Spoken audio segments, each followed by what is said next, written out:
Hello, everyone. I'm Jonathan. I'm Crystal. And this is Haunt Weekly, a not quite so weekly podcast for the haunted attraction, haunted entertainment community. Whether you're an actor, owner, or just plain aficionado, we aim to be a podcast for you. And we are returning to this channel, if you will, after an unplanned hiatus that went on longer than we planned the unplanned hiatus to go on. Yeah. That makes sense? Yeah. That sound about right? It does. And we didn't mean to just disappear on everybody. Yeah, that was not our intention. And so here's the deal. This episode is going to obey a few different rules than we have it normally. Mm-hmm. First rule is we're not numbering this one. This is going to be special episode, special edition, something like that. It will not be in the number order of Haunt Weekly. Yeah. It will exist outside that canon. 2, we're not going to time this episode. Yeah, so we may run long. Yeah, normally we shoot for that 45-minute to an hour range. Yeah. But here, we're just going to let it go. It'll take as long as it takes. Yeah, we've got a lot to catch up on. And so, what we're going to talk about, what the plan is, as we've discussed, is we're going to first talk about why we went on hiatus. Yes. And then why we stayed on hiatus longer than we intended. And basically then we're going to talk about our haunt season, both the haunts we went to and how our haunt went. Yeah. So basically we're cramming the entirety of the 2025 haunt season into this episode. We're going to try to, at least. We may have to come back and catch things that we missed. Totally possible. But yeah, so give you the mood spoilers. It's going to start off rather down. Yes. But once we get to the haunt season stuff, it actually went pretty well. I'm actually pretty happy with how things went. Yeah, we're going to end on a high note, but we've got to get through some rough stuff first. Mainly our apology. Yeah, and an explanation, if you will, because there's a lot to go through here. So I don't even remember when our last episode was. I meant to look that up before we sat down, but we just, sat down spontaneously. Yeah, spontaneously is... we had planned on recording today. Yeah, sometime, but we didn't say when. True. So yeah, the last episode went live July 31st, so we missed all of August, September, and October. Basically, we missed 3 months. Yeah. All right, that's a quarter of the year. So we owe an explanation, and basically it begins in early August. Yeah, late July, early August. Yeah, I don't remember the exact date, but it was that around then. Just to get it out there, one of our oldest friends... Well... Okay, go ahead. I wanted to go through the entire thing that was going on with me. Okay. Because I feel mostly responsible for this, and that is part of my personality. If there is a way that I can take responsibility for something, even if it's not my fault, I will do it. Well, yeah, and I do that too, because it's how you take power. Sure. It's not an anxiety, abnormal thing. Oh, no, nothing like that. No, it's not something that people normally go to counseling for. Years and years of therapy and substance abuse to try to deal with it. No. Yeah, anyway, so I went to see my parents in July. I think it was July. Mm-hmm. And the trip did not go well. My mom is in declining health. And then my grandmother, who, if you've been listening to the podcast for a while, you know our politics. Mm-hmm. My grandmother was upset that she didn't understand why her, and I'm just going to spill family tea because I don't care. Her lesbian sister was not talking to her anymore after she was so proudly voted for the current person in charge of the country. Yeah. So at that point, I decided that I would start sending her articles every day. Basically, you're going to be like her ground news. Exactly. And I was using ground news for it. Not sponsored. I was going to say that too. We're not sponsored by ground news. No, they sponsor everyone else. I know. Hey, Ground News. No, I'm teasing him. We don't do sponsors. I know. We don't do sponsors. We don't do this for money. If we were doing this for money, we would have had to get through all of this, even though it wouldn't have been healthy. Yeah. So basically, I was reading the news multiple times a day because she sends me unsolicited prayers every day. Mm-hmm. I've asked her to stop. She doesn't stop. So now I had started sending her daily news articles, which is way too much news in the current situation. And you were using Ground News and the blind spot thing specifically. Yeah. And then I was working 50 to 60 hours a week at my day job. And there was a yarn crawl that I was working another 10 to 12 hours a week on for like a month. And the yarn crawl we should cover went terribly too. Yeah. Through no fault of our own, no one in this house. No. The organizer just does not know how to organize anything. Overworked. Yeah, I was overwhelmed and overworked. And then in August, we got a message that one of our oldest friends in the city, someone who's helped both of us at various times, and especially has helped you during difficult times in the past, passed away.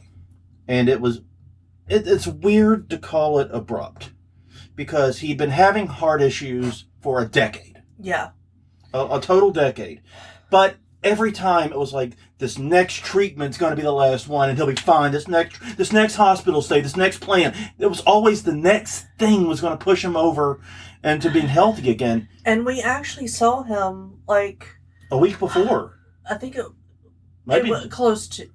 Yeah, I thought it was like 2 or 3 weeks, but it was very soon before. Yeah, he was a musician, local musician, and he was performing an open mic night. Yeah, which is where we met him, actually, was an open mic night. Yeah, so we went and we saw him and we supported him, and he looked to be in great health. Yeah, he looked to be relatively fine. A little thin, he'd lost some weight, but I mean, hospital stays and heart issues will do that. He didn't look like he was gaunt or ghostly or anything. No, he didn't look like he was on death's doorstep for sure. No. And then he just posts on his social media, "Goodbye, my friends, I love you all." And we're like, what? And sure enough, the next day he passed away.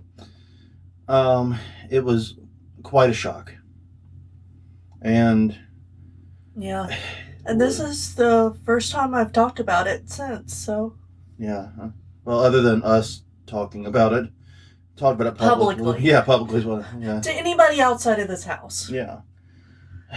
Yeah, and it really wrecked us, and it impacted us more than I think either of us realized in the moment. Yeah, and one of the things between all of the stuff that was going on, and then trying to come to the podcast weekly, knowing that... And the pressure of coming upon the 500th episode. The pressure of coming upon the 500th episode, the 20th anniversary of Katrina, the 20th anniversary of our haunt looming, and a lot of work to do at that point. Yeah. And hearing... And this is of no fault of Jonathan. He didn't know this was going on with me, because if you know me, you know that I mask quite well. But I, hearing every week that we were late. Yeah. And that it was because of I had overextended myself. And when you told me this, because you're right. Usually I'm very good at reading you. Yes, you're good at masking. Usually I'm the one that's legendary at reading you. You are. This was a cue I missed. Yeah. And I apologize for missing it. Well, and I didn't understand why I was getting upset every week that we would say that on the podcast. And so the podcast, for a little while, became part of the problem. Yeah. For me. So we needed to step away. And We didn't do it in the best way. No. Not even a good way. And we apologize for just dropping it. Yeah. That was not cool. No. I completely agree. If you're upset with us over that, we understand. I understand. I am sorry. It was not right. I know I've reached out to some of you. One of us has reached out to a lot of you. And several of you reached out to us, and we thank you for that. We greatly appreciate you doing that and checking on us. Yeah. We did not intend to just drop it. When we skipped the first week there, we assumed we would just be back in a week or two. Well, and that was the other thing, is that we were supposed to have a guest on. Yeah. We were supposed to get that scheduled, and it fell through last minute. And then the next episode was going to be me talking about accessibility in marketing, because that's part of my job now, is that I have to do 508 compliance work. There was going to be a free, advertised as free workshop seminar on it. Yes, workshop, seminar, whatever they call these online things. That I was going to Zoom call. That I was going to go to, and I signed up for it. And then whenever I was signing up, it's like, please pay $2,000 for this supposedly free thing. And I'm like, I think I don't need to do that. I think our haunt may be the only thing that's advertised as free and actually is fucking free. Yeah, I'm just sorry. I'm so salty for you about that, because that fucked up a lot of shit. Yeah, there was that, and there was a lot of friends who are going through it this year. Yeah. And it just, I internalize all of that stuff. Yeah. And basically we needed to step away, and it ended up becoming longer than we intended. Well, yeah, because then you've got the problem of, oh shit, we've missed so many weeks. How do we come back? Are people going to be mad at us? Have we just broken this entirely? And there's a lot of anxiety around that too, which makes it hard to get the startup energy to do this. Which is why we're doing this as an unplanned, untimed, unnumbered special episode, to get some of that pressure off of us. Yeah. There's still all the other anxieties. Like I'm sitting here and I'm still terrified that we've ruined relationships by doing this, and it was not our intention. I know that we screwed up by just dropping, but that's just it. We often would drop off for a week or two, and it wouldn't be a big deal. Yeah. And that was kind of the intention. And by the time we were in a position to come back, we had just dropped for over a month and a half. Yeah. And at that point, it's, oh fuck, we really screwed up. Yeah. And so that was going through our brains a lot. And then we really, really, really needed to focus just on the haunt. I mean, we did not do a big haunt trip this year. No. We didn't go, and we kept it all within Southeast Louisiana. We'll talk about that in a little bit. Mm-hmm. But we really needed to focus on our haunt and what we were doing. And honestly, that's what pulled me out of the funk. Like, haunting and going to haunts in the community, that's what pulled me out of it. Yeah, because I agree. I didn't do shit for anything. Like, I stopped going to Craft Chat for about a month and a half. I didn't even work on the haunt until mid-September. Yeah. Which is unusual. Yeah, we really were in, both of us, but especially you, were in a rough place. And haunting became what we turned to. Yeah, because we had incredible crew that at mid-September started saying, hey, we're going to come over and we're going to work. And that forced us to work. Exactly. And we'll talk more about how it all came together in a little bit. Mm-hmm. But yeah, so we're sorry. Yeah. We're very, very, very sorry. And, I'm a big believer in the phrase that real life, quote unquote, real life comes first when you're dealing with internet stuff. But here's the thing, you all are part of our real life. Yeah. And that's just flat truth. You are part of our very real, very in-person meat space life. And we're sorry we neglected that. Yeah. It was... There were reasons, there were extenuating circumstances, but no excuses. Right. And, that's just what happened. It was what was going on. And especially... And I'm very sorry. Losing our friend like that really upended everything for a minute. It just felt... The world felt topsy-turvy. Yeah. Because this friend, as I described him to one of our mutual friends with him, he was a force of nature. Yeah. He wasn't a human. He was a force of fucking nature.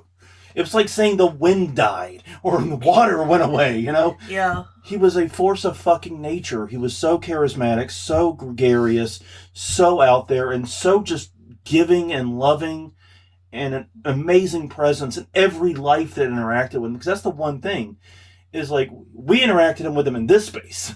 Yeah. And after his passing, we got to meet people he interacted with as a teacher, and people he interacted with just as neighbors, and everywhere. We found out that, he did things like started a walking club whenever he needed to start walking for his health.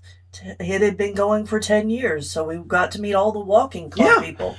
And then that's just it. It's like every space he interacted with, he made people's lives richer. He was a force of fucking nature. And having that gone, even though we had not seen that much of him in the past few years, partly largely because of his health issues, it was still there. That presence and that force was still there. Yeah. And losing him was really, really rough. And I don't know. It combined with everything else. Combined with everything else. And some of the people I'm talking about who were going through it listen here and were ones that reached out to us. And I'm, I don't know. It's been a rough 3 months or so. And one of the problems, like you said, the podcast itself had become part of the problem. But also, one of the things we try to do is sit here, be upbeat, be high energy. Yeah. And even when we're talking about serious subjects, we try to, bring, at the very least, a neutral affect to it. Yeah. And that has been very, very hard to do this past few months. Yeah, I don't know if we'd forced ourselves, if we could have faked it.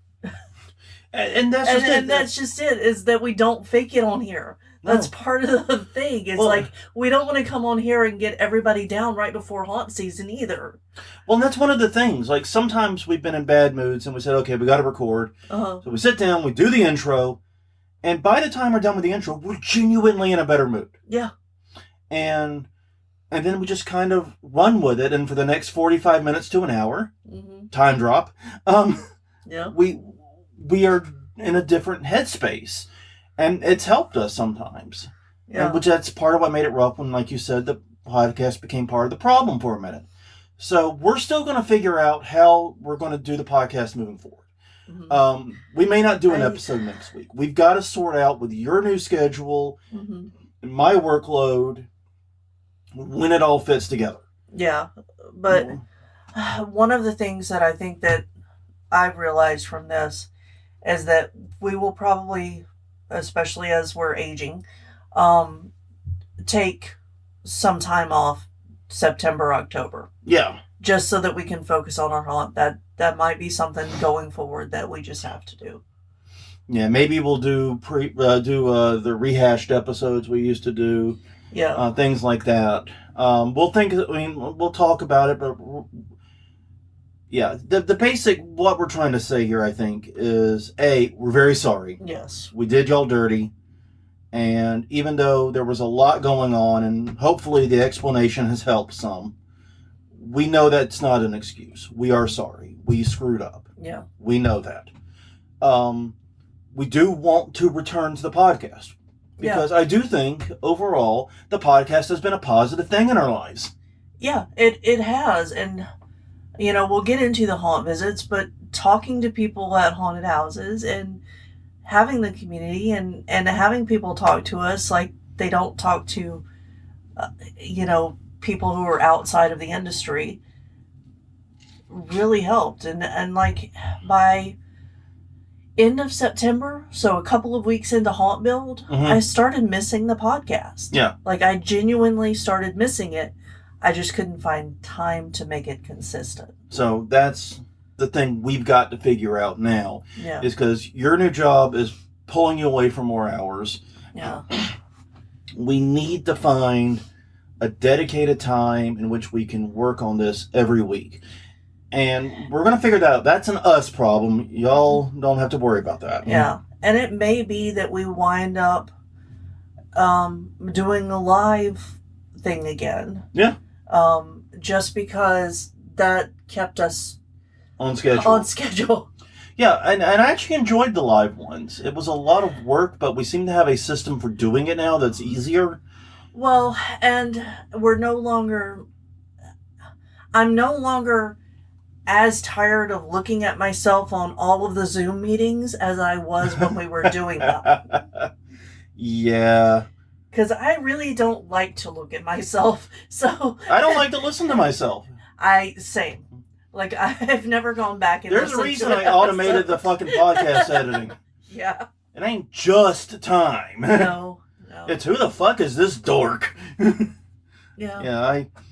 Yeah, so yeah, we're going to figure that out. We do want to return with y'all's blessing. If y'all have us, we will return. Well, I mean, the thing is that we want to continue to be part of the community, so we'll do it no matter what. Yeah, we're going to do something. But yeah, and honestly, part of this is a rod we made for our own back, calling it Haunt Weekly. Yeah. Okay, so whenever we started the podcast, people were like, "Are you crazy?" Yeah.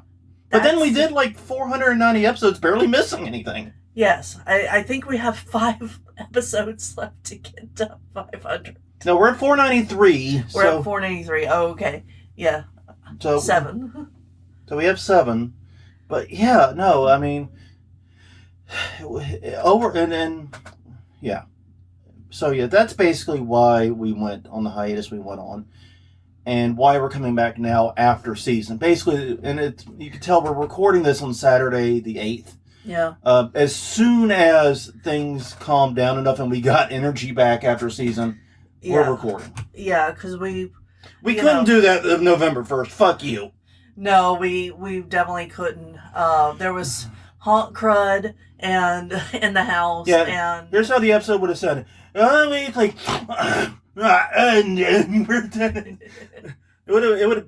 have sounded like, basically like we would have gotten notes about all of the noises we were making. Yeah. Because yes, we remember when y'all said those. Yeah. Yeah, we would have basically been sniffling, snorting, and basically slurring every word. Yeah. Between exhaustion, haunt crud, and everything else, we could not have done it. No. So no, this is the first chance we've had after haunt season, really, to do this. So let's talk about haunt season. Yeah. You want to shift gears and talk about some happy stuff? Let's talk about happy stuff. That sounds great. I say, this is the great planning that went into the episode. I vote we talk about the haunts we went to first, and then we talk about our haunt season. Exactly. How's that? So the first one we went to was the mortuary. Oh, yeah. I'm like, what did we go to first? I don't remember. We went to the mortuary. Yeah. And the mortuary was actually a pleasant surprise for me. The mortuary, the main problem we've had with them is their prices have gone up. Yeah. And their time and everything else has just stayed totally flat. Right. And they've gone up way faster than inflation, even under current inflation. Yeah. But here's the thing that was really incredible about the mortuary this year. The price went down. Yeah. Significantly. We paid like half price for the tickets, and we didn't do anything super crazy. We picked an unusual time to go, but we always pick an unusual time to go. Well, yeah, because we want to get the smallest line possible. We always do that. That's nothing new to us. And they actually managed to squeeze another 5 minutes of walkthrough out of that. Yeah, they added a lot of twists and turns, it seemed like. Uh-huh. And I actually got for the first time there. In a while, yeah.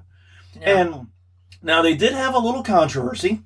Yeah, the reason I got Okay. was because there was a very attractive actress in a bikini, basically a bikini, because it was an Egyptian theme, at the end of a hallway, and I was looking towards her, and someone popped out from the side. It's like, yeah.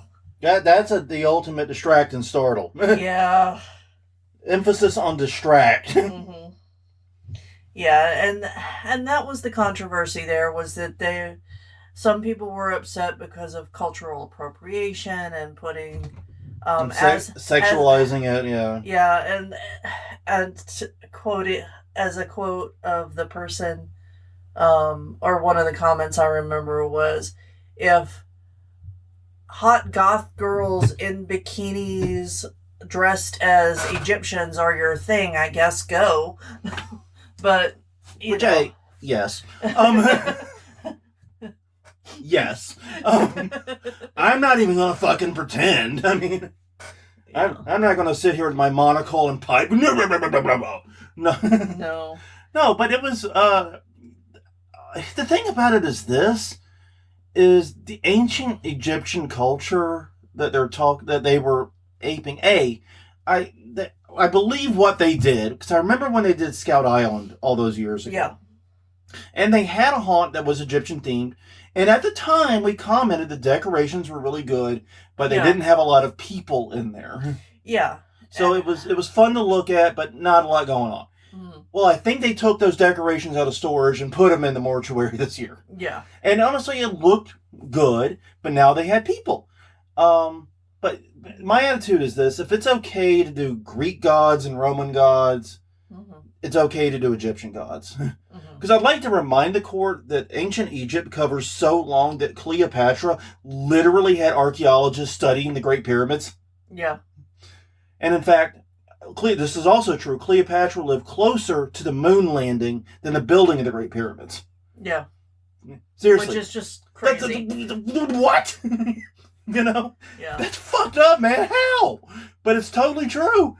And it's like, so yeah, I don't necessarily think that's cultural appropriation because it's thousands of years old. Yes, these are treasures from another kingdom. And, you know, I disagree with like the British Museum having the actual artifacts. Yeah. That's bullshit. But if we can have toga parties and it's not cultural appropriation, I think Egyptian theme is in the same vein.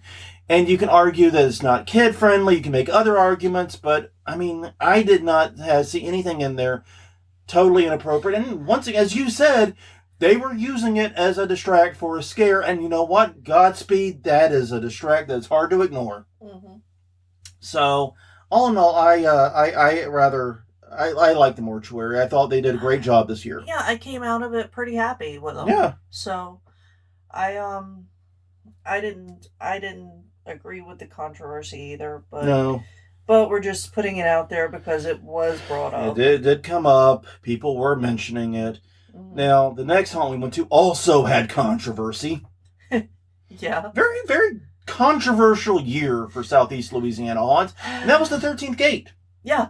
Which is surprising because we never talk about controversy with them. They are usually, I mean, as far as like controversy goes, milquetoast. As far as haunts go, amazing. But as far as controversy goes, they don't usually spark it. Now, it wasn't the haunt itself that struck it. They introduced a new immersive theater experience called Seance. We did not go to it. And we did not go to it because when I bought the tickets, I had no idea what the fuck it was and that we needed to go to it. Right. So we'd already bought the tickets. Yeah, and we were taking someone with us from our haunt. So we didn't... Basically, they needed to get to school the next day. They're in college. And we couldn't stay really late. And there was a line for it. Yeah, probably because of the controversy. But yeah, it was a seance theme thing. Mm-hmm. And what happened, and I still cannot believe I'm about to say these words, because this just sounds too fucking crazy, right? Mm-hmm. But the local Catholic Church posted on their social media about how horrible this was. Yeah. And got lots of likes and views and support. Yeah. Because it was actual witchcraft. Woo! And it was kind of funny because we were talking with the people at the ticket booth, and I'm like, yeah, New Orleans, we just call this Tuesday. Yeah. Baton Rouge, man. What the fuck? Yeah, and that New Orleans Catholic Church be like, fuck it. Well, have a Bloody Mary. And the thing is like there have been witch themes at the 13th Gate before. Oh yeah, they've done witch themes in the main haunt. Exactly, and like I would have expected that out of a place where Rise is in Tickfall because it's more rural and not in the capital city. And I wouldn't expect it from the Catholic Church. The Catholics in Louisiana tend to be pretty chill. Apparently not in Baton Rouge. I mean, your Pentecostals maybe. Baptists, various Baptist sects would probably go off on it, but the Catholics, they tend to be pretty chill in this state, at least in this area. But apparently not in Baton Rouge, as we learned. And they actually had to respond to it on their social media.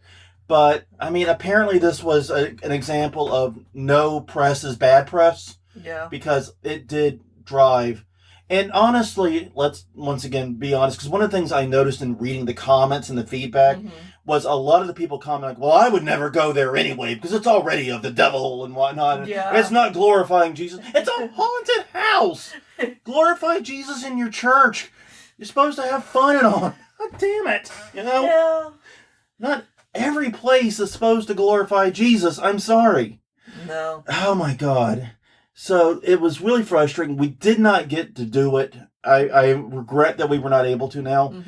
Because that would be like the cool ending to the story, right? Yeah. We went and it was awesome, or we went and it was bullshit, or whatever. Just some kind of ending, right? But no, we didn't get to go, so we don't know. But the haunt itself was great, and they added probably my favorite scene of the season. They added a Frankenstein's lab scene, and I know what everyone's thinking. That's been overdone to shit. So just imagine how great of a scene it is that I'm thinking a Frankenstein's lab scene was one of the best things I saw in the season. Yeah. Because it was incredible. It was jaw-droppingly beautiful. And I wish he had done it 2 years later. Yeah. Because, and this is true, it was clearly based on the Universal Frankenstein movie. And in 2 years, that movie's in the public domain. Yeah. Technically, there's technically copyright infringement here. But if you just waited 2 years to do it, no problem. Scot-free. But it was really flipping cool. The lighting, the build, everything was just impeccable. The acting. Yeah, and it had height, and there were so many things to look at. Like, I think we went on a really quiet night. We did. Where they were down actors, because there was a lot of places that they would have gotten me because I was just looking at the scenery that intently. Yeah, what it reminded me of, as far as like how I was responding to it, was the tree sequence in Netherworld. Where there's just so much going on, or there's so much going on. Your eyes are everywhere but where it's coming from. Yeah, and there's movement, and like, there was a lot of movement. And they used light as movement. Yeah. Because they had these rope lights up in the ceiling. That were really, like simulating like lightning going down, like current going down. Like down into, the big spiky thing. Yeah, the big platform where Frank the monster is supposed to be on, and spikes coming out from it. Yeah. And there was so goddamn much going on. Yeah, I don't know where they got those lights, but I want those fucking lights. Oh my God. Because they were beautiful. It was an incredible scene. And like I said, I have seen a bajillion Frankenstein's labs in haunted houses. And I was blown away by this one. I have nothing but just all for it. It was wow. It was incredible. I'm still thinking about it now, completely blown out by it. Yeah, and it was fun because the person that we took with us to most of the haunts we visited had never been to a pro haunt. No. Yeah. Yeah. Oh, and we actually skipped a haunt. I'm sorry. Decomposed. Yeah, I knew I'd forgotten a haunt. So we'll go back in a minute. But no, yeah, he took him to this, and it was his second or third pro haunt. And it was, and he had an incredible time. Yeah. And I like bringing new people with us to haunts when we go, because we have 20 plus years of history of going to haunts that we've got stored away that we can compare to and think about. Fresh eyes are so helpful. So actually, before 13th Gate, we did Decomposed, which is the haunt run by our friend in Homa. I had a great time with that one. Yeah. I don't really have much to say about it. They extended it more. Yes. They had so many issues this year that's behind the scenes stuff that maybe we'll get him on to talk about. Yeah, I want to get John on here to talk about all the bullshit, because that'll be a very action-packed hour, I can guarantee you. Yeah, that was like the things he had to overcome this year. Like, I'm surprised he didn't just throw in the towel. I honestly, if I'd been in his position, I would have. I'm just saying, he was a tougher man than I was. Yeah. In dealing with that, and I will say that with no hesitation, because I mean, it started with a scam. Yes, it starts with a scam, and it gets worse, and ends with, let's see, it starts with a scam, and then has a trial with the government. Yeah, he has to convince both the city and the fucking Air Force to let him stay. Yeah. He has to win. No, I would have just fucking quit. I just packed my shit up, get out of Homa. Yeah. So that's your teaser for whenever we're able to sit him down, because he's a very busy person. He's a very busy person. I'm going to reach out to him this weekend and try to get him on, because Jesus Christ, that story needs to be put into some kind of we've been wanting him on to tell his story for a while, but now that we're saying it out loud, we'll try to. We now kind of have to. Yeah. But yeah, the main thing he added was he actually got his hands on some containers, shipping containers, and he did, because of all the other aforementioned bullshit, did not really have time to do them properly. Yeah. So there was that issue. But yeah, I'm amazed at how much he's continuing to extend it, and he's already got a fairly long haunt for the price. I mean, it was 13 minutes for us, but it was a quick walkthrough. I think we were a little fast. I think for most people it'd be closer to 15, and it's priced in such a way that that's a hell of a deal. So honestly, it was a great experience, but I just don't have a lot to add, because we know what he went through, and that's his fucking story to tell, not ours. So yeah, I'm gonna have to write him.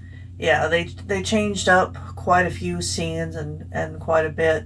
There were only 2 scenes that I recognized from last year, and knowing that he had like half the time to build is And the thing about John, and the thing I love about his haunt, is he's the master at hiding actors. You want to put a person in a room and have him be fucking invisible? Yeah. Boom. Talk to John. He will tell you how to use line of sight and everything. I swear to God, he's a fucking ninja at that. So, yeah. But then, we had probably our most interesting pair of experiences. Yeah. Because this whole time, we had assumed we were the only quote-unquote big home haunt in the New Orleans area. We learned this year we were not alone. And the thing is like, so during haunt season, we watch other home haunter videos and like a few pro haunts that do tutorials, like Stilt Beast. You know, we watch their videos for fun while drinking after working outside in the heat.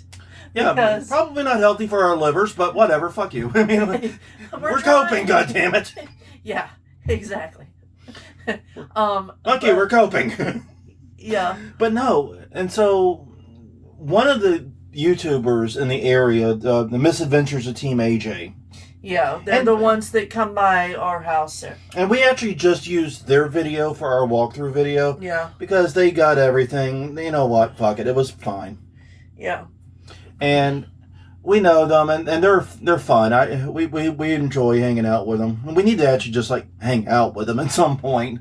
But they're always traveling. I know because they're trying to get their travel vlog thing going. Yeah. Yeah. But anyways, they alerted us to not one, but two other home haunts in the area that we got to check out. And they both started about 4 years ago. Yeah.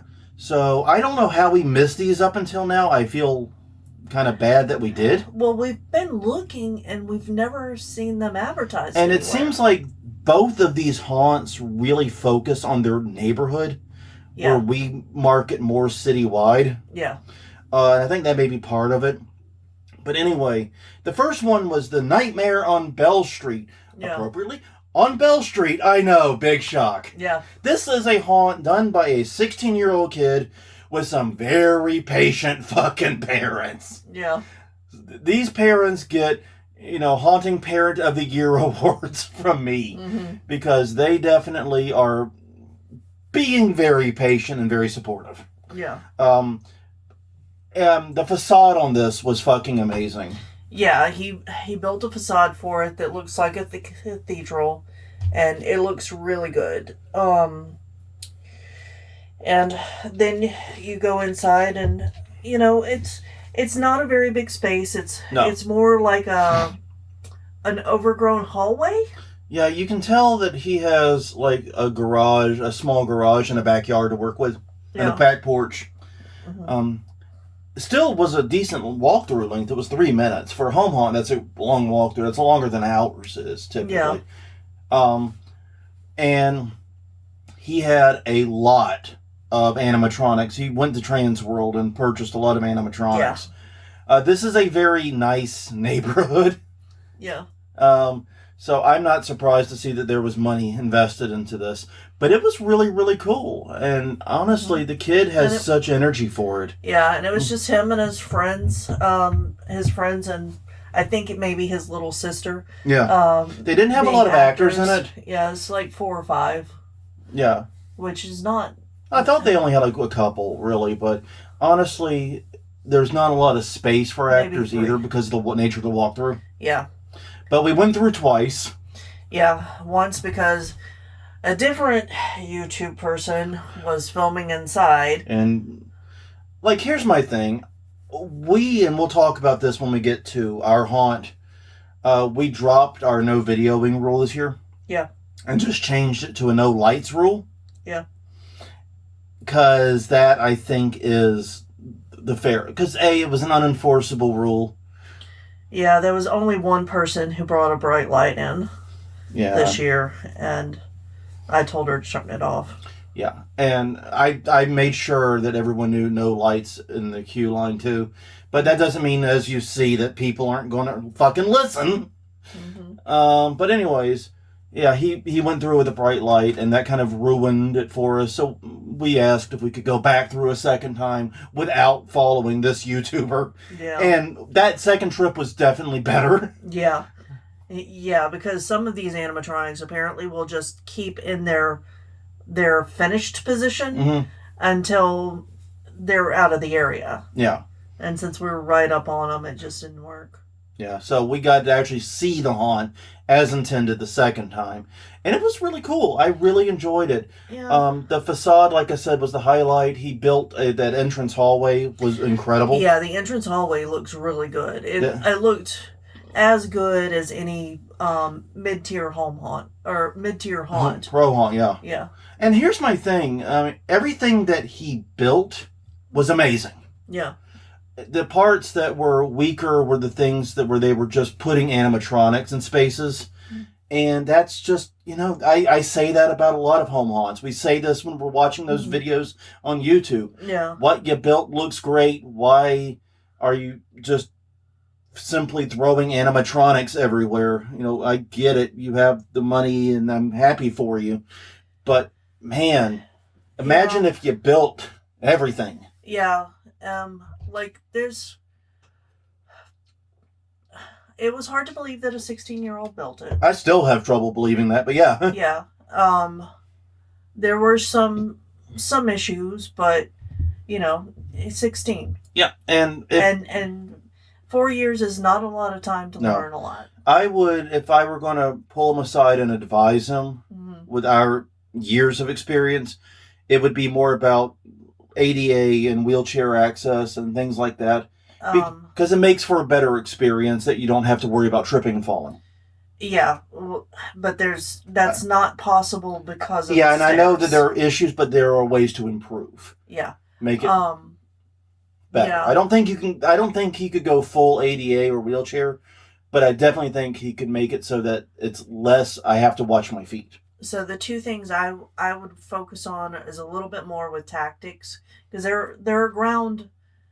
there's a solid starting point there. There's a good foundation there. Oh yeah, there's a lot to love. Yeah. But I think there's a little bit of room for improvement, and then there's some sections where it's real walls and some sections where it's visqueen walls. Yeah. Mainly in an outdoor area, which I understand.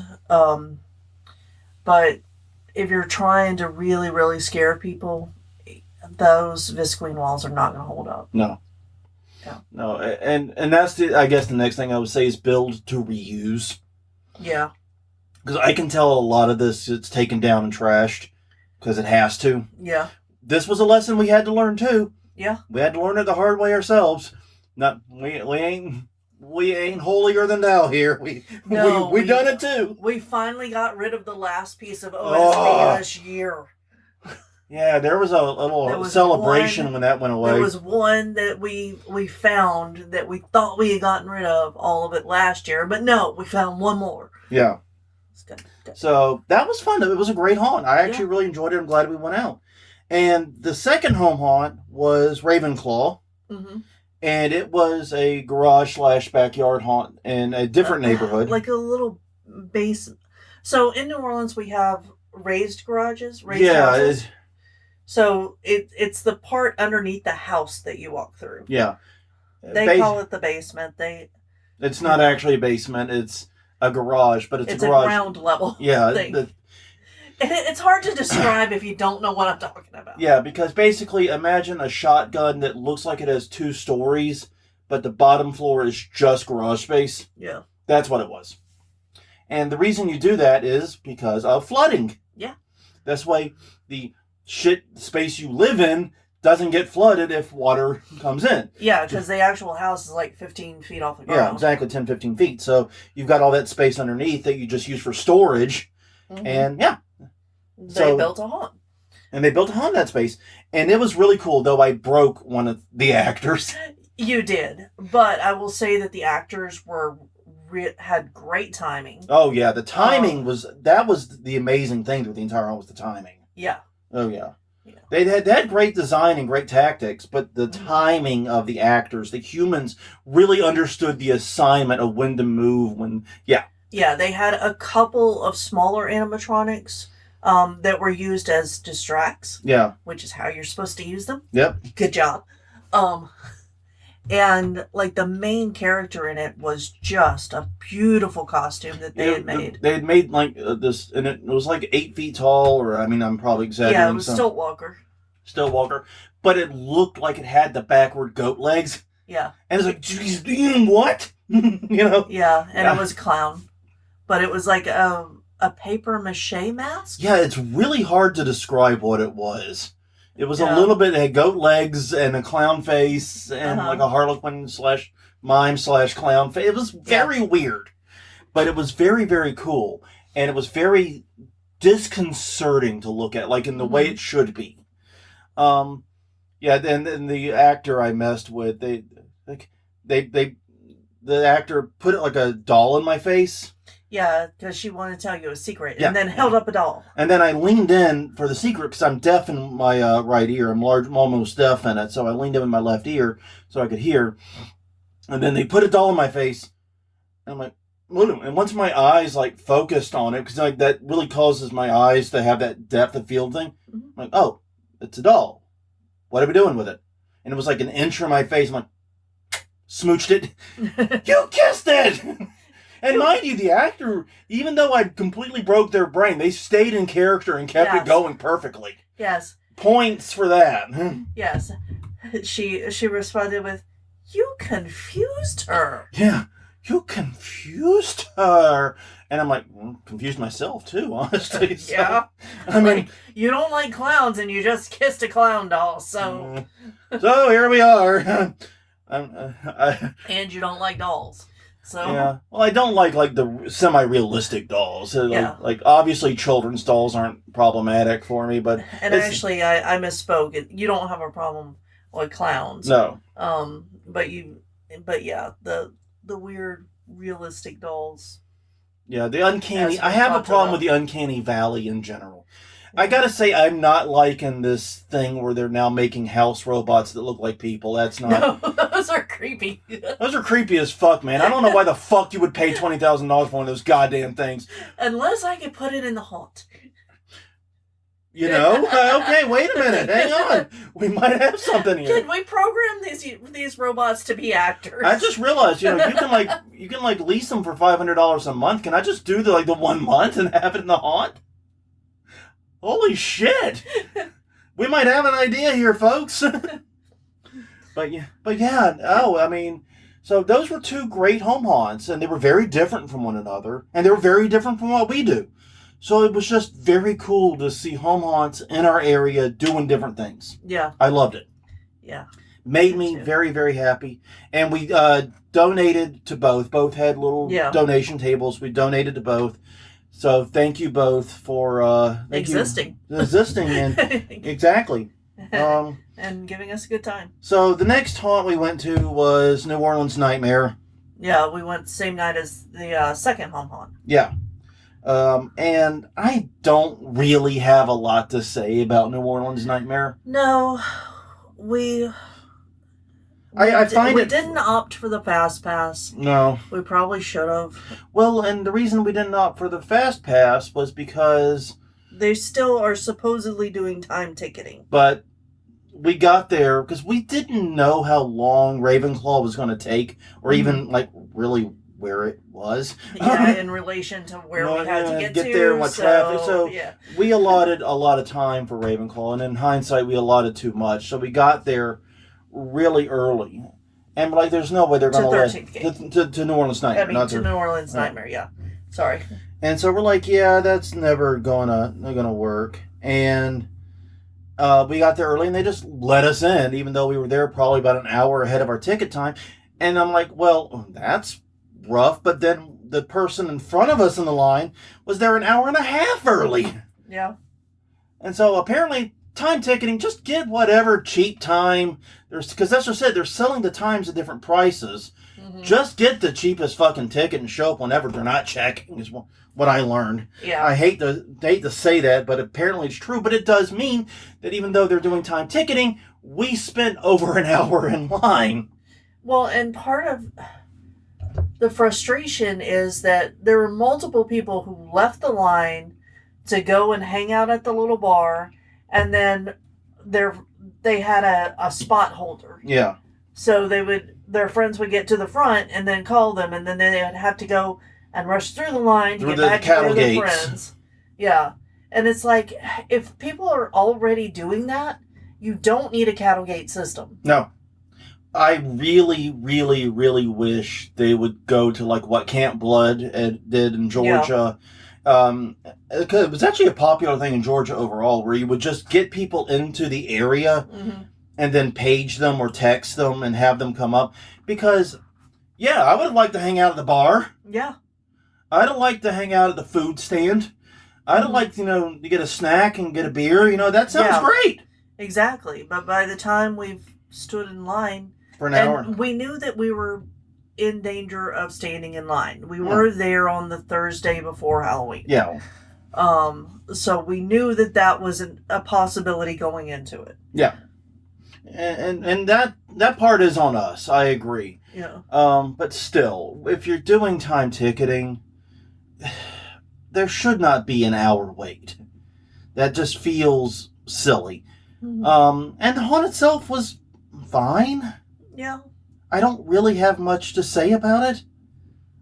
It was about like last year. Yeah, there was actors had good timing. Yeah. The actors did seem more on point. I'll agree with that. Yeah. And they just seem to have more of them, too. I hate it when we're put with groups that make us go first. Yeah. Because we're not the people that you want in the front. No. Because you're going to lose some of the experience with us in the front. And I tried multiple times to get other people, but they were too scared. So yeah, that was frustrating. And that's not on New Orleans Nightmare. That's just the situation. Yeah. That's a situation that happens.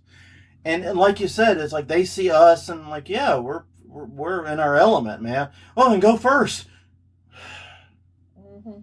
You know, because hey, oh, you're going really fast. No, we're not actually. You're just getting scared backwards. Yeah. It was frustrating. The group was frustrating, but in the end, it was fine. Most of my issues with them have to do with the queue, and also there was nothing to do in the queue. No, they had no actors entertaining. They had nothing. No, they took down the screen they had that was doing trivia and other things. Mm-hmm.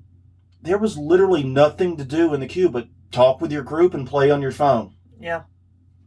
Yeah, I saw multiple groups playing that game where you hold the phone up and it says the name of the character. And you have to guess what you are, and yeah. And then, mind you, and if they're having to make their own fun, because here's my attitude. The minute you take my ticket, you're responsible for entertaining me. Mm-hmm. That's not my job to find entertainment at this point. I've paid to be entertained. Yeah. Like, the way that... Yeah. Rise does it. Yeah. Is they have multiple attractions you can go to. Yeah. And... multiple things on the property you can go to as well, not just attractions. They have the mini escape rooms. They have the bar now, which we'll get to. Yeah, but New Orleans Nightmare has those things, but you can't get out of line for the big house. No. And they don't take long enough to justify getting out of line. No. They really do need to revamp their front of house experience. And it's so bad because, like, we were talking with the people we were standing in line with, because what else are you going to do? Mm-hmm. And we're like, yeah, when this was House of Shock, I remember then they were like young kids. I'm not like young, but they were still talking about trying to find all the people they had just graduated with from high school. Yeah. Like, and getting in touch with them. So they had been out of high school for a year or two, is what it sounded like. Yeah, they were either late teens, early 20s. But yeah. And like yeah, the stage show was really cool, but it completely nuked the standing in line. You had to stand in line forever, and then I say that going, well, we're standing in line forever here, so and there's nothing here. And the thing is, like, this had been a full queue, like the entire area had been there, slammed with humanity. No, this was a half empty queue line. Yeah, it still took an hour. Yeah, well, and with nothing to do. Well, and the reason that we harped on the stage show so much is that they would stop letting people into the haunt to watch it. Yeah. Not realizing they've probably seen the show multiple times by this point, by the time they get to the front of the line. You know? So that's what that's about. Yeah. You know. So anyway, we're moving on. Haunt was fine. The queuing experience sucked. But then we went to Rise, and we went to Rise on their blackout night. Now, okay, this is where we have to kind of cross swords, because we got to talk about our haunt a little bit. Yeah. Because we had deliberately gone to Rise on the blackout night, because our plan was to bring our actors to Rise, and one of our actors is very photosensitive. Yeah. She cannot do strobes at all. No strobes, no blinking lights. Like, the flame lights have to be a certain type of flame light in order for her to be able to do it. Yeah, it has to be the motiony, not the blinky. Yeah. If that makes any sense. I'm sure if you've seen both, you know what I'm talking about. Mm-hmm. The motiony one's okay. The blinky one's not okay. Mm-hmm. So we were planning on going to Rise with them because they had not been. Yeah. And this was the best night to ensure that she could go and enjoy it as much as possible. And see as much as we could. Yeah. And then a member of their triad had emergency surgery on Halloween. Yes. And we'll get into that on the other side of the coin. But basically, we ended up going to Rise, just the two of us on blackout night. Mm-hmm.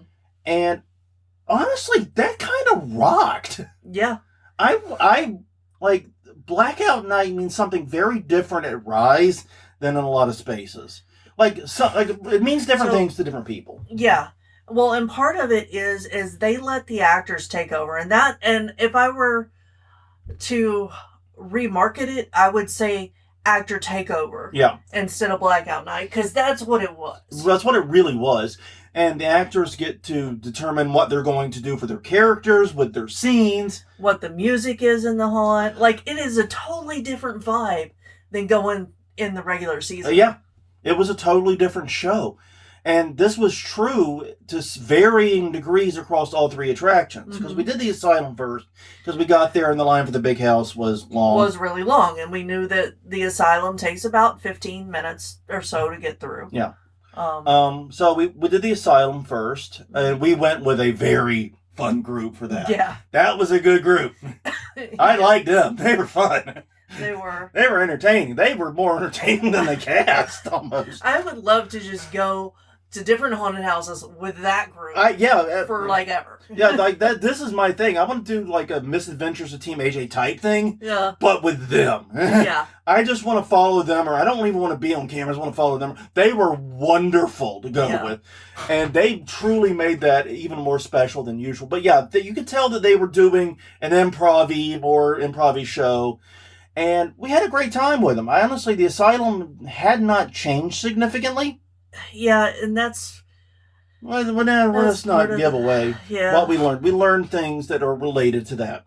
But basically, we had a good time with it. Mm-hmm. And the group we were with, the actors did a great job, but I could tell that they were not having their usual timings. Things weren't clicking quite as well. Yeah. And that's okay. I mean, because they were doing different things. And they ran more nights this year than previous years, which is part of the reason they were given the reins for the night. Yeah.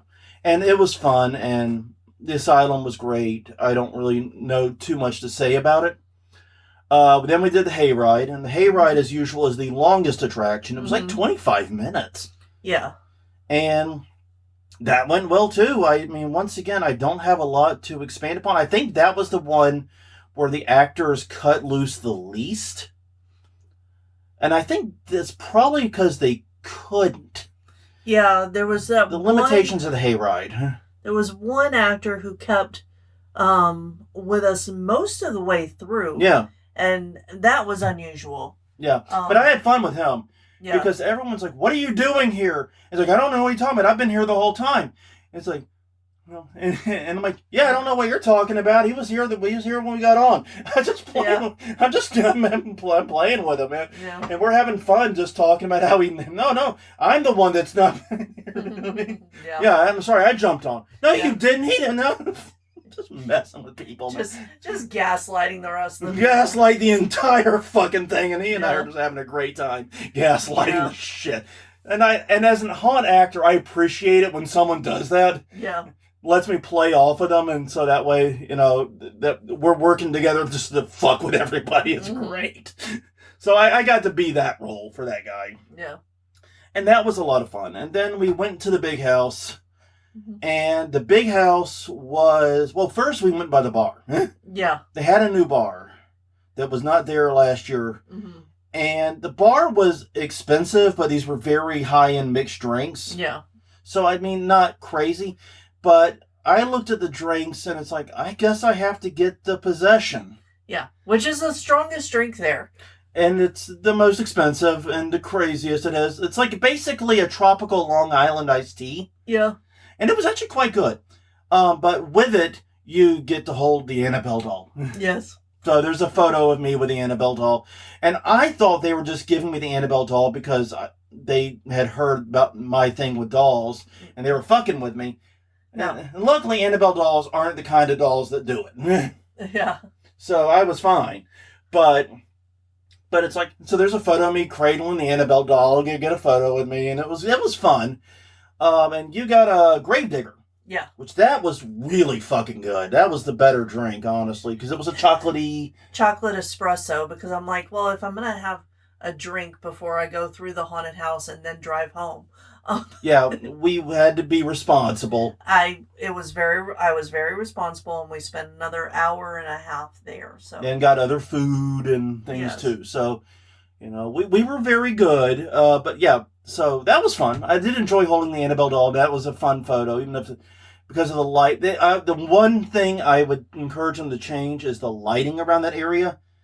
Have a way to take the photo with the Annabelle doll in good lighting. Yeah. Because the photo is fine, the lighting is just terrible because of the way everything's lit. So Yeah. I would think of I would set up a photo op for that, and encourage people to use that. But then the big house, which like I said, this was where the actors really fucking went off the rails. Mm-hmm. It was all lesbian music. There's just no other way to describe it. Yeah. It was Meredith Brooks' Bitch, Pink Pony Club at Chapel Row, and songs like that. Mm-hmm. It's like, yeah, this is definitely the Lilith Fair. Lilith Fair experience. Yes. And I had not expected that. No. And then one scene I remember very well was supposed to be like a lab sequence. They just turned into a disco. Yeah. Random 70s disco. Put a disco ball in. That was the Pink Pony Club. There was a person in a pony head. You were invited to dance with the actors, which I did a little bit. Yes. While going through. And the doctor character had the doctor out the lab coat on, but a 70s style afro. It was really fun.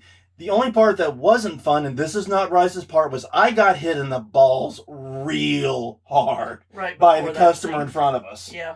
And I don't know if it was her elbow, her fist, or something in her back pocket, but Jesus, that took me down. Maybe she was holding the glow stick. Maybe. Because it was blackout. Yeah. I couldn't see shit. I saw her come in and she backed into me. And then it's like she made contact with me physically. And then I just felt wham. Yeah. And, I was walking funny for a bit, but yeah, I recovered. And yeah, walking funny long enough that security followed us through the next couple of scenes just to make sure you were okay. And I ended up getting my wind back, but the hardest, yeah. Whew. I'm sure that there's video of that because I know that they cover that. Yeah, I know. Here's the thing. I've been hit like that many times as a haunt actor. Mm-hmm. I've taken my hits there acting both in our haunt and other haunts. I have never been hit like that as a customer.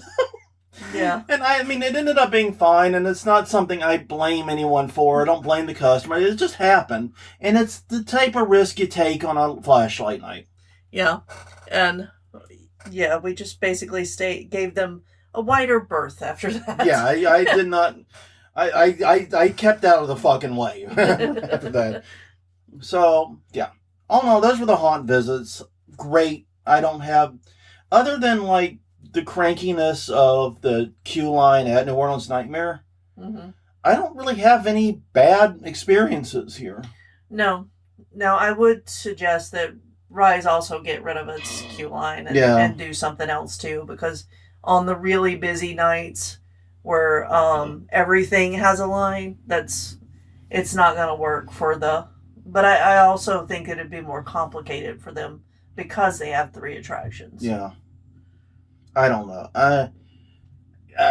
I still think queuing is something this industry needs to figure out. Yeah. Because it does put a damper on the experience. Yep. All right. So, and I will remind the court, we told you we're not timing this episode. I know we're well over an hour. Mm-hmm. But now we're going to quickly talk about our season, and we'll do more about it, I'm sure, in the coming weeks. This was our 20th year. Mm-hmm. So we wanted to tell the story of Bernie Baxter. Yep. And I was really, really worried on the run-up to this because we did all the stuff that we normally do to promote it. Mm-hmm. We did press, we did media, we did Facebook ads, and we heard nothing back from any of it. No, there was no media coverage this year. And it was wild because there was some media coverage of the Skeleton House locally, especially when Paul McCartney went. Yeah. One of the Pauls. Paul McCartney went into it, and that was pretty cool. But there was no mainstream media coverage of haunted attractions in the area at all. Yeah. Like, nothing was getting coverage, and even our 20th anniversary didn't break through. And we reached out directly to reporters that had covered us in the past. Yeah. In addition to sending out a press release. We sent out the first round of press releases, didn't hear anything back. We sent out a second round, didn't hear anything back. And then we, like you said, contacted some reporters directly, didn't hear anything back. So nothing. We went above and beyond what we normally do. And to make matters even worse, the Facebook ad, we set aside like $50, $100, something like that. They only spent like 10. Yeah. And we know that that's nothing. If you've got a pro haunt, you're probably chuckling at us. Yeah. But, like, we don't normally spend on ads. Not much, anyways. Yeah. And usually... but we heard from other people in the industry that they had to double and triple the amount they spent on Facebook ads just to get some of that money going. Yeah. Now, we heard that too late for us, but... Yeah. But by the point we got that information, it was too late. Yeah. But we still were well attended. Mm-hmm. So it ended up working out. It ended up all being good. The biggest issue we had, we were open 3 nights this year, the 24th, 25th, and 31st. Mm-hmm. I guess very quickly to describe the haunt. We'll link to the Misadventures of Team AJ video that actually showcases the inside of the haunt. Yeah. So you can see it. But to describe the haunt, the first room was a series of display cabinets. Yeah. And this was where you were. So take it away. Okay. Yeah, so we actually restructured our outside L. Mm-hmm. We extended it so there's a hiding space for the person to come in behind. Yeah. Instead of getting between the bookshelf and the outside wall. And I think that worked pretty well. There were a few people that saw our actor in there, but not many.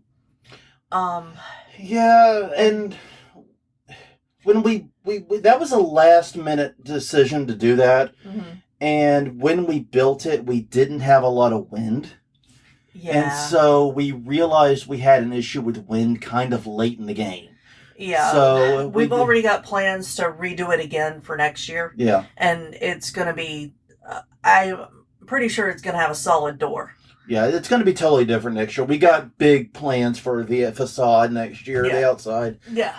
So we'll talk more about that in a future episode. Yeah. Next year stuff will be later. Once you get into the haunt, I wound up building 2 6-foot cabinets because whenever Ellie was furnishing the store, we got a lot of these extra plexiglass, acrylic-y, frosted display things.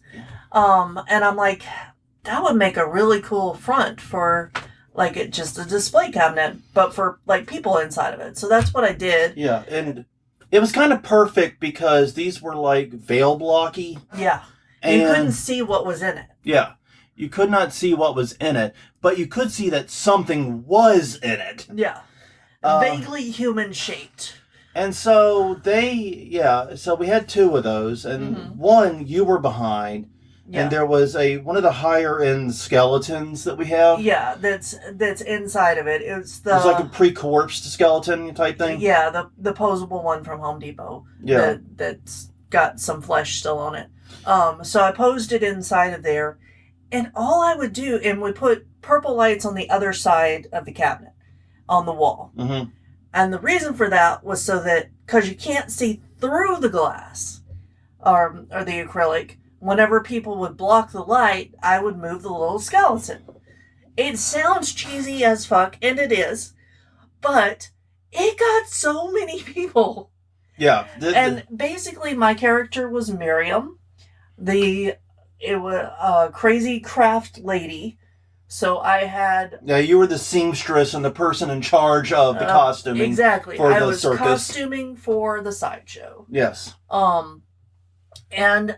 some of that means creating actors for the sideshow, which is how we worked into the story why people were in danger when they were in there is because, we may need more actors. More exhibits. You look like you could be. You're too normal. Yeah. Yeah, that was the original direction we were going to go with the character was to. But anyway, so then I would step out and be the distract because what I would do is I had safety scissors and I would say that they were not safe. Well, because they were spring loaded, I could look like I was cutting into my hand and I'd put a big gash on my hand. Mm-hmm. And then I was distracting them while the person from the entrance came in behind and scared forward. Yeah, and flushed out. Yeah. Into the aerialist room. The aerialist room is amazing. This was our masterpiece, our pièce de résistance, our magnum opus, our Optimus Prime. Wait a minute. That's not... No. That's not that. But anyways, yeah. You come into the room on the right-hand side. Mm-hmm. And on the left-hand side, there are boxes, like blocks. Yeah. Yeah, we built with our crew giant boxes that are... About 4 feet. 4 feet? Yeah. It comes up to my chest, so about 4 feet. Yeah, I thought that the first one was a little taller. Well, it is with the piece over it, though. Yeah. But the actual box itself is 4 feet tall. Yeah. And basically we had an actor on top of it leaning over like a ledge. Mm-hmm. And they wore like a pterodactyl aerialist costume. So they made themselves bat wings. Yeah. Because they were saying that they were going to be a bat, but then they had this really cool bird mask with feathers. So it did kind of wind up like a pterodactyl, yeah. Yeah. And so, but basically you would see them in that outfit not moving. And we had a spinning motor. This was so simple. And originally the spinning motor was supposed to spin an actual aerialist dummy, but that ended up being too heavy. Yeah. So we moved it to just streamers and things like you would see in limbs and various odds and ends that was lighter. Yeah. But basically we had motion dead ahead. So as you rounded the corner into the room, you see this aerialist and you see this, thing over to the left that's not moving. You see the thing that's moving in front of you. And people would focus on the movement. Yeah. Now organically. And then Rory would come alive and spread the wings and use those wings to take up a ton of space very quickly. Yeah. Go from very small to very big. Yes. In a blink of an eye. It was beautiful. And then they would hold the attention as they went around the outside and turned left in the room. And then the sliding door would come up. Yeah. And the sliding door, like our team member Davison and I painted it in about a night. Yeah, it took about one night. Yeah, because he helped me tape it off, and then I put down the base coat, and then he came back the next day, and we did texture on stripes, so that it's a very disorienting pattern to hide the scare. Because that's one of the things. If all the lines line up in a diagonal pattरण, then your brain just fills in, oh, that's completely normal. Yeah, and I'm looking actually at an image from that room on my big monitor as we're recording this, and you can barely see the edges of the door. And I have the advantage of looking at it from a security camera, which ruins the effects. Yeah. And the angle of the security camera is in such a way that would ruin the effect even further. But, wow, yeah, it's hard to see even in that. So it was really, really well done. And this way you had the distract and the startle, and then the startle became the distract for the next startle. Yeah. Bam, bam, bam. Yeah. Yeah, it was beautiful. We are going to be doing scare videos this year. Yes. On the Haunt's Instagram and Facebook page. I would encourage you, if you have not done so, follow Bernie Baxter Haunt on Facebook and Instagram. We now have an Instagram too. If you're interested. We're going to be doing weekly scare videos every Saturday. Mm-hmm. I've got the first 2 already done. I'm going to do more probably later today to get us through the new year, hopefully. Yeah. But yeah, this room was amazing, and it hummed so well the first 2 nights. Yeah. Issues on the 3rd night we'll get to. Yeah. But then the 3rd room was the one we got hosed on. Yeah, because we were supposed to have a new actor. This is part of the reason that I was pulled out of my funk in September was because we had 2 new people reach out to us, say, hey, we want to help out, we want to be part of this. And one of them overcommitted themselves because they wound up, their day job got really busy and overwhelming. And they ended up having another Halloween role to do, basically. Yeah. And they could not do it. And it was not their fault. They were surprised and ambushed by this. Yeah. But it was also a great opportunity to do something very fun and cool. Yeah. With the local libraries. With the local libraries. So I do not fault them at all. They are welcome back anytime. Both of them are welcome anytime. No, it didn't work out this season with either of them, but not for any reasons that's their fault. I'm not, upset or at all. No. But we really, really had a great idea for this room that involved our 2 actors there doing a knife throwing routine. Yeah. And when we lost the second actor, that idea went kaput, and we just never really figured out what to do with it. Yeah, so we still had knife throwing in there. Yeah. Because that is a sideshow attraction thing. Yeah. But we couldn't figure out how it was going to work. What the scare was going to be in there. Yeah, and the actor who was in there told me, don't worry about it, it's going to be great. And they actually did pretty good with it. And we had various other scare elements in there, like the slam board. Mm-hmm. Slam board, and we gave her a shovel to help chase people because we knew that people were going to get stuck before the next room. Which was the closet sequence. Yeah. Bernie's closet, basically. Yeah. Hung up a bunch of random clothes, and this was a genius moment of haunt tactics because you did this. You hung the clothes in such a way that it pushed people to the left of the room. Yeah, right in front of the scare. Which, was right in front of the 3 Bernie heads. Mm-hmm. We had old Bernie masks from years gone by mounted on heads. And then all of that was in front of the breakaway wall, which you popped out of. And that flushed people out into the exit. Mm-hmm. And, it was other than the third room not having a central thesis.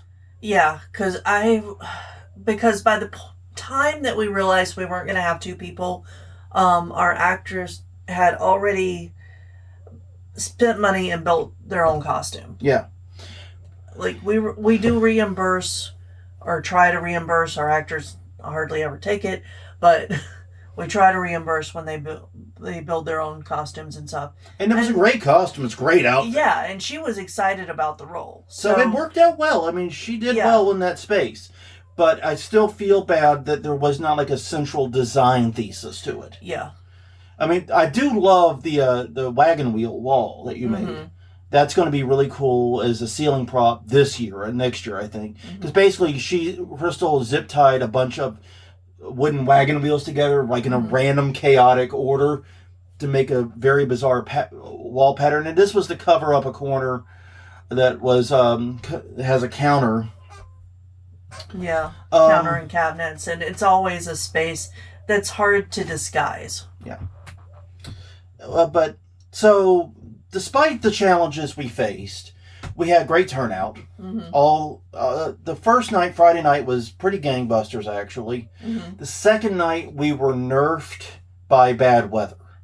Yeah, bad weather, and we were up against the Halloween parade because we have a Crew of Boo parade here every year. And the problem was the weather didn't actually overlap when we were open. Nope. It ended like an hour before opening. But A, it caused the parade to be delayed. Yep. And B, it caused people to cancel plans because there was the threat of rain the whole time. Never had a drop during any of the hours we were open. But there was the threat, and that was the problem. Yeah, so people just weren't willing to come out, and, That night was slow and had some drag. Yeah. But Halloween was gangbusters, ball to the wall. Yeah. Go, go, go, go. But the actor who played the bat ended up needing emergency surgery. Yeah, they went into the hospital Wednesday night. Yeah. Yeah. Remember, this was a Friday, Saturday, and then 6 days until Friday, Halloween. Yeah. So we found out Wednesday night that they were going into the hospital. They are fine. Yeah. They're actually doing great. Yeah, they're doing better than they have in a decade. So let me put that out there first. But they passed out from pain. And it's a pain that's been building for a decade. That the doctors just have misdiagnosed or not looked into. Dismissed. Yeah. Largely dismissed. And then it came to a head on Wednesday. Emergency surgery Friday morning. Yeah. Luckily, her partners were able to come and act because she was in a good enough. They were in a good enough place where they could be left alone. They were, as described by her partners, drugged, high, and loving it, and sleeping. Yeah, and not having the constant pain that had been there forever. And living their best life. Yeah. So they could be left alone for a few hours. But it did mean, A, that we couldn't do the Rise trip the next night, like we talked about, and that we were down a key actor. Now, we did get someone from Reddit to fill a role. Yeah. But then the door broke halfway through the night. And this is going to be an issue we deal with the actors, but because we've been watching the security camera footage, the door was having issues on Friday night. Yeah, night one. And they never let us know. They never let us know that things were all for weird. We probably could have prevented it breaking if we had known. Yeah. Instead, we ended up having it break, and there was just no way to get it back working. So for the last hour of Halloween night, which luckily was the slowest hour. All in all, though, it was a great Halloween season. Yeah. The numbers were solid. We were about as good as last year. Yeah. Maybe a little down because of Saturday night. But Halloween was wonderful. Friday night was great. And even though Saturday was slow, the scares and the reactions and the feedback were all positive. Yeah. So, all in all, I feel like it was a successful Halloween season. Me too. So, I think that brings us back up to speed. And this has been about an hour and a half. It's like a double-length episode. Yeah. You want to just leave it there? Yeah, I think so. Well, on that note, this has been a special edition of Haunt Weekly. Thank you all for your patience with us. Thank you for checking on us. Yes. And thank you for sticking with us through what has been a very rough time. Please do follow us at the places we exist. We're at hauntweekly.com, Haunt Weekly on YouTube, and of course, you can find us at hauntweekly.com. Subscribe to us wherever you get your podcasts from. We will let you know how we will be handling things moving forward. But until next time, I'm Jonathan. I'm Crystal. And we'll see you all, hopefully, much more quickly than we did last time. Yeah. See you then.